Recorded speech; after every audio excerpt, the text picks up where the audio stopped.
డ్వాక్రా బజార్ స్విమ్స్ హాస్పిటల్ ఎదురుగా Nehru municipal high school ground Tirupati. Chittoor నగరంలో గుర్తు తెలియని మృతదేహం కలకలం రేపింది. వివరాలకు వెళ్తే సంతపేట రాజగుడి వెనుక భాగాన ఇంద్రనగర్ కాలనీలో సుమారు 27 సంవత్సరాల వయసు గల ఒక ముస్లిం యువకుని గుర్తు తెలియని వ్యక్తులు రాయితో కొట్టి చంపినట్లు సీఐ నెట్టి కంటే తెలిపారు. అతని జేబుల్లో తమిళనాడు బస్ టికెట్ ఉందని, ఇతర ఆధారాలు ఏమీ లేవన్నారు. అతని గురించిన సమాచారం తెలిసిన వారు 2 టౌన్ సీఏ 9491074517 నెంబర్కు సమాచారం ఇవ్వాలన్నారు. ఎస్ఐ ప్రసాద్, పోలీస్ సిబ్బంది పాల్గొన్నారు.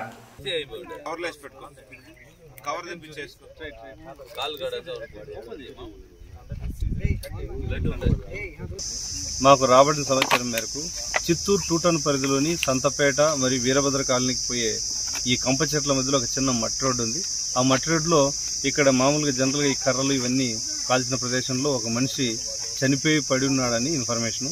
దాని మేరకు మేము సీన్కి కూడా రావడం జరిగింది. సీన్కి వచ్చి నేను, మా ఎస్ఐ గారు అంతా మా సిబ్బంది చెక్ చేయగా ఇక్కడ రక్తపు ఒక వ్యక్తిని రాయితో కొట్టి చంపగా అందులో అతనికి వచ్చినట్టు బ్లడ్ బయటకు రాగా కింద పడి చనిపోయి పడి ఉన్నాడు.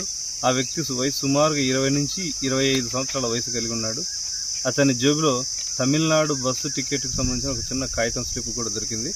ఇతనికి సంబంధించిన డీటెయిల్స్ ఇక అంతకుమించి ఏమీ లేవు.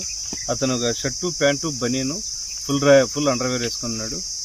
ఇతను ఇక్కడ ఎక్కడో దగ్గరలో ఫ్యాక్టరీలో పనిచేసే వర్కర్గానే అయ్యుండొచ్చు, లేకపోతే ఏదైనా హోటల్ పనిచేసే వర్కర్గానే అయ్యుండొచ్చు అని ముందస్తుగా అనుకున్నాం. అతని బాడీ చెక్ చేయగా అతను ముస్లిం కమ్యూనిటీకి చెందినవాడిగా నిర్ధారించడం జరిగింది. ఇందుకు సంబంధించి ఎవరైనా ఈ యొక్క డెడ్ బాడీని గుర్తించాలంటే చిత్తూరు 2 టౌన్ ఇన్స్పెక్టర్ నెంబర్కి కాల్ చేసి తెలపాల్సిందిగా కోరుతున్నాం. అట్లాగే దీనికి ఎవరైతే పాల్పడ్డారో తప్పనిసరిగా వాళ్ళని తొందరలోనే డిటెక్ట్ చేసి అరెస్ట్ చేసి చట్టపరంగా చర్యలు తీసుకుంటాం. 9491074517